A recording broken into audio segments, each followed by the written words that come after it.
Hello, welcome everyone. Welcome to this podcast of Intentionality.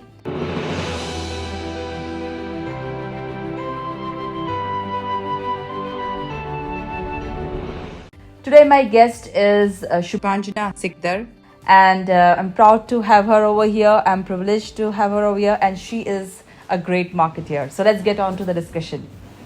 Hi, Shubhanjana, how are you? Thank you, Apeksha, for the lovely introduction, first of all. I'm doing fine. How are you doing? I'm doing great, thank you. So, let's get started. Let's directly jump into it and tell me who is Shubhanjana?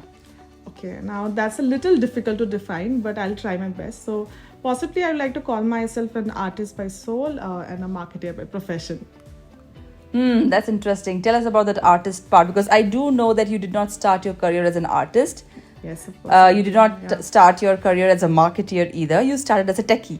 Yes, So, I did. what brought in that transition? So I did my BTech, and after that, for me, somehow the primary focus that I had was being financially independent, and didn't really have that much of a clarity in terms of my career, what I wanted to do. So I got placed during my final year in college, and I landed up a job as a software engineer. And as part of that, I was into software testing. So that I did, and because my primary focus at that time was being financially independent, it allowed me to be so, and so I continued with it. But there came in a time when I realized that that's where not that's not the place where I see myself in the long run. That it's just maybe as a job I met wonderful people, I had great experiences in great organizations, but as a profession, that was not something that was kind of in sync with what I wanted in life. So I took a decision midway through to actually kind of pivot. It was very, very risky for me at that point of time. For my friends and family, for I'm sure for some time they kind of thought that I've gone mad because just everybody wants stability in life, right? But I took the decision and ventured into marketing later on. After taking up the required knowledge, like I got that from I took up a certification course. I got myself educated, upskilled in that front, and I pivoted into marketing. So, what was the calling? What did not sit well with you? I think I realized a little late in life that I'm more of a people's person. Like I really like interacting, knowing more about how human minds function, how they think, how they go about. I like interacting with people as a personally at a personal level as well. And marketing is such a profession which kind of really is kind of built on that, if I'm allowed to say so. So it kind of really resonated with me as a human being. And when that happens, I think you are just much more focused in terms of your career. You are able to make better informed decisions. That's interesting. So, tell me how did marketing really help you do that? Make better decisions. Because I think marketing, a very, very critical part of marketing is knowing your audience. And at the end of the day, we are kind of, if I'm, for lack of a better word, playing around with the human psyche. We're trying to understand how people perceive, how people go about, how people like to consume. So just to understand, so because personally I was very, very much interacted to and very, very much excited to know about how from which backgrounds they come from, what do you like to what they like to do in life and everything.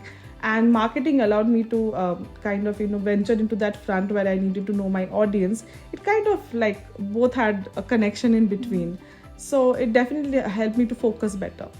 Okay. Okay. So, what is marketing according to you? So how I see marketing is it creates perception in the minds of people for the product that you are trying to make it reach out to a wider audience. It acts as a bridge between you have your product ready, you have the audience to which you want audience which needs to consume it, and that actually makes it happen at the end of the day. So there's a development part of things, there's a sales part of things, and marketing features in between, because that's how it will create the vision.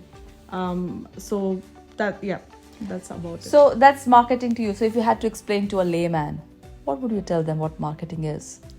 It's all about making things visible, making things consumable, and making things look attractive and allure your audience to make the decision to be associated with it. So, it's all about understanding their preferences and then building on top of that. Yes, absolutely. Would you say that? Yeah, definitely. Okay. Tell me, how does marketing fulfill you? It does in so many ways. So again, I think all of our career fulfillments comes from a place how we are as people. I am somebody who refuse to be stagnant at any point of time. There needs to be some kind of a dynamic value to things whenever I'm working on it.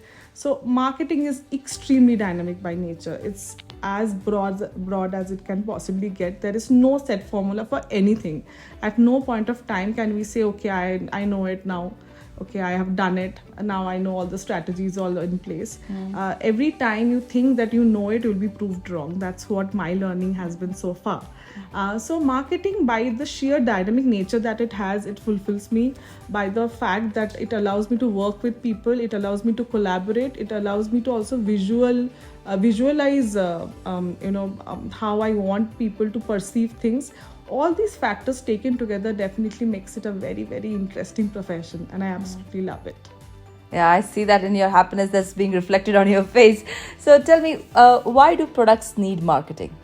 At the end of the day, I feel everyone builds a product for it to be consumed. I mean, irrespective of where it starts from and how it goes about, at the end of the day, we want people to spend that little or more amount of money and consume it. So unless and until we have marketing, how would you create that space in the minds of people to actually make you want it? So creating that want, creating that demand is what is marketing all about. So if there's a demand, then there would be a transaction associated with it. So this supply and demand change, I think therein comes in marketing, and for sure every product needs marketing. But then having said that, many a times you always associate marketing only with spending money, but it's not all about it. It's all about creating, even organically there's a lot of marketing that happens in, but it's all about creating perceptions.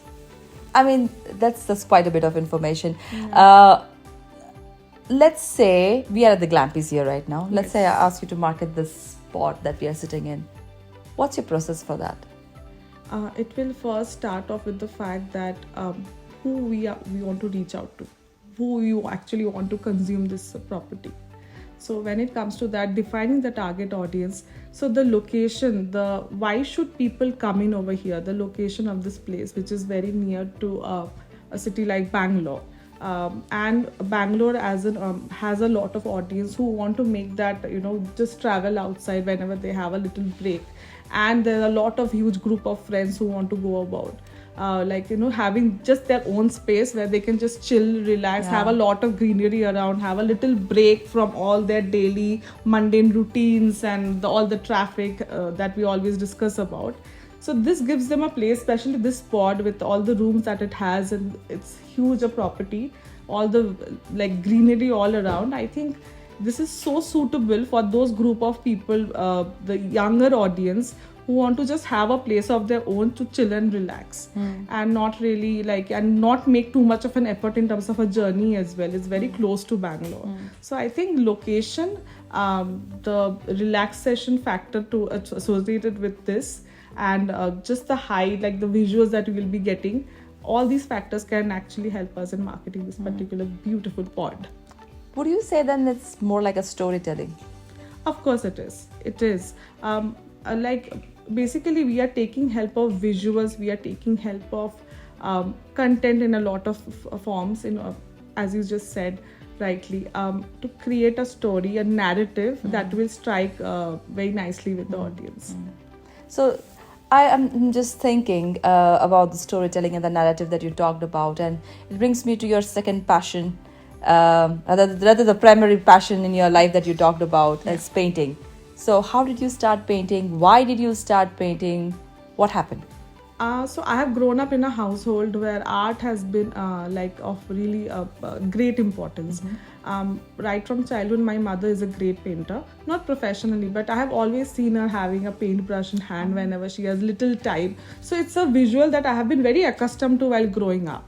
And and I'm from Kolkata, and it's a very, very common thing over there that we are put into art classes at a very early age. It's a very normal thing that happens in. And well, that happened with me as well. At that time, it was like any other kid going around and just doing their bit, having a 1 hour session, coming back home. It didn't really strike me that much. But I think, of course, the fact my mother played a huge role in it. And later on, I think in college, I wanted to have something which is of my own. I think creativity allows you to do that, like express yourself. Most of the things in our life are not in our control entirely. I feel creativity allows you to have that little bit of space which you have in your control.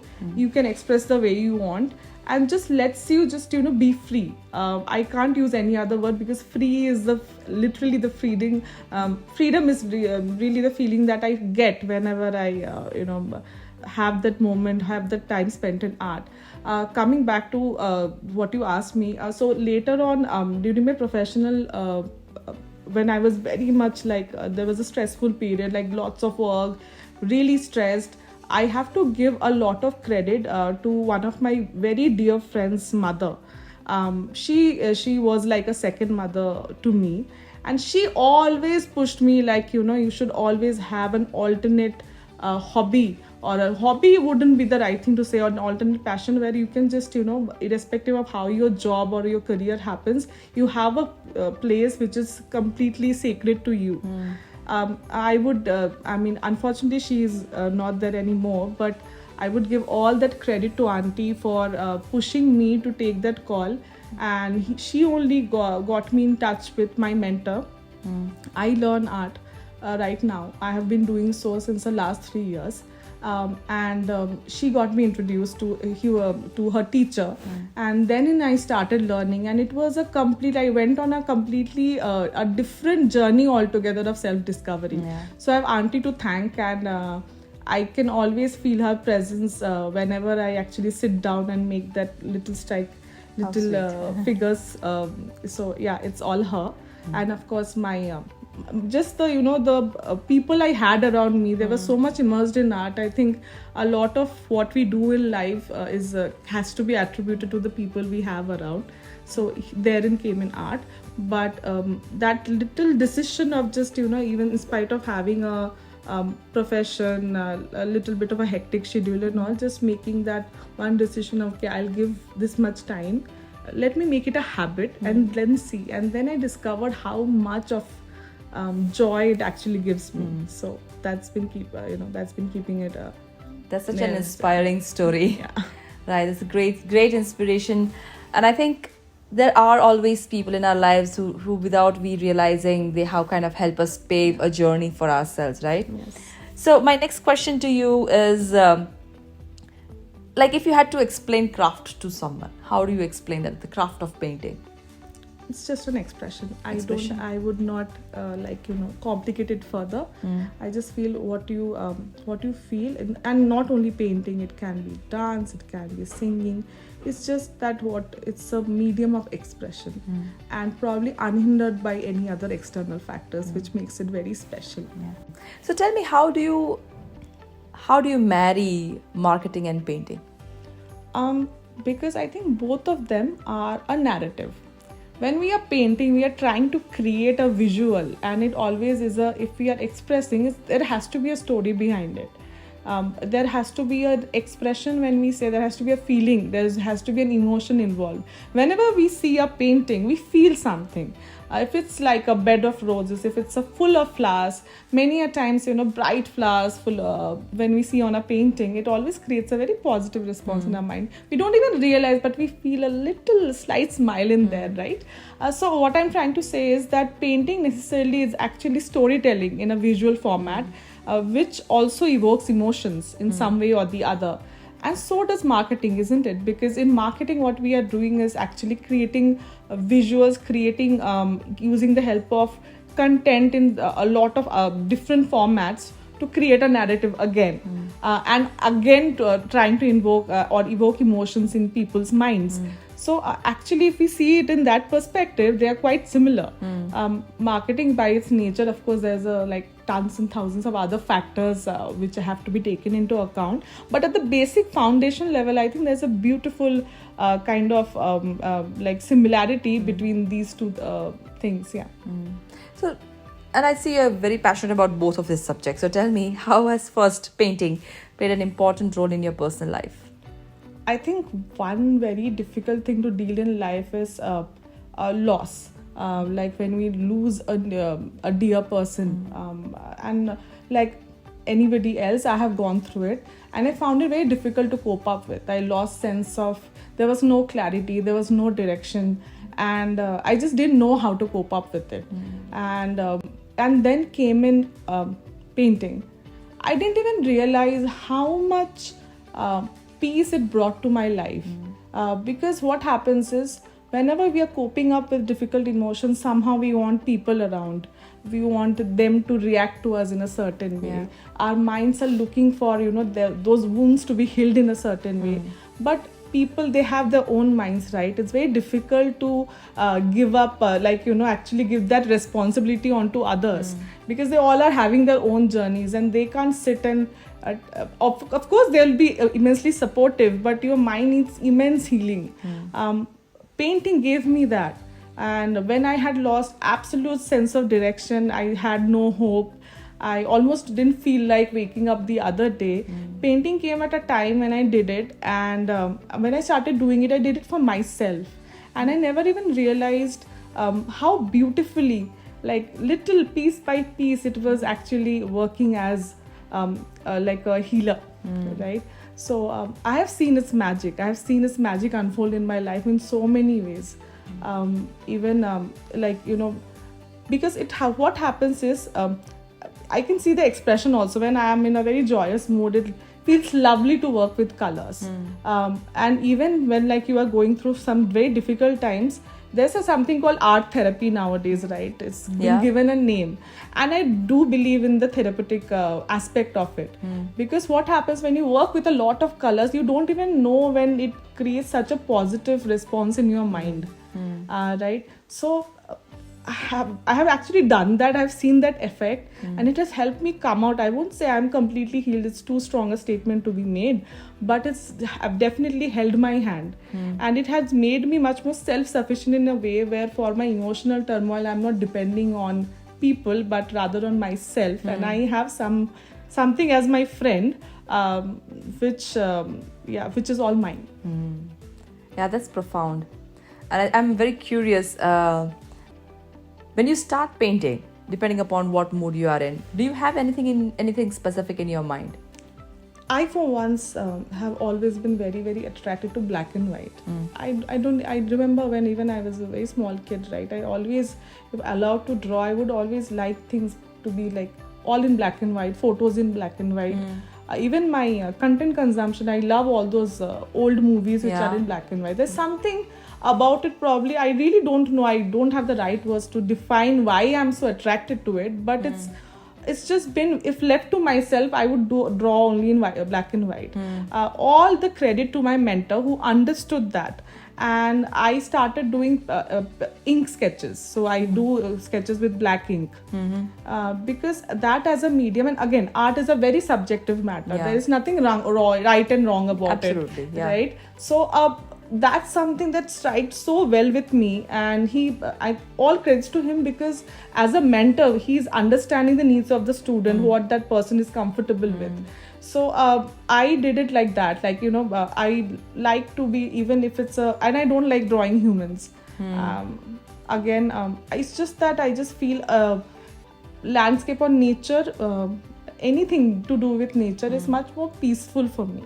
So when I sit and start drawing a tree, let's take something as simple as that. There are so many layers to it. There are so many variations to it. And there's something very peaceful again about it. In my drawings, it's all that you will find is nature. All that you will find is a lot of layering, and all that you find is a lot of black and white, for sure. Yeah, I'm curious then.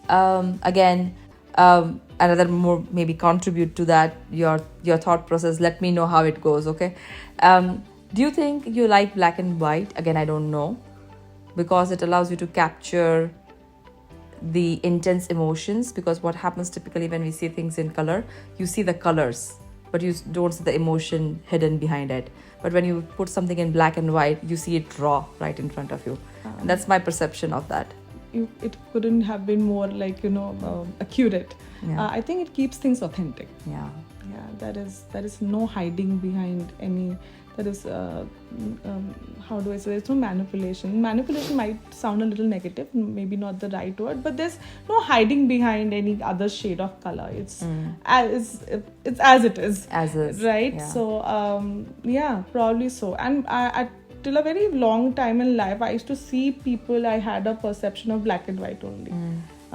Now, of course, we evolve as human beings. We see with experience those definitions get blurred. Yeah. But till a very long time in life, I used to see people in black and white shades only. Yeah. By that I mean, kind of in my mind, I used to segregate it all. Yeah. So I think that has stayed at the subconscious level. It's been there. Yeah. Nothing gets completely erased from the core of a human being. That's what I believe. True. Very true. Right? Yeah. Very intense. That makes me think a little bit about marketing and the type of paintings that you like to do, right? Black and white. But is marketing really black and white? No, it's not.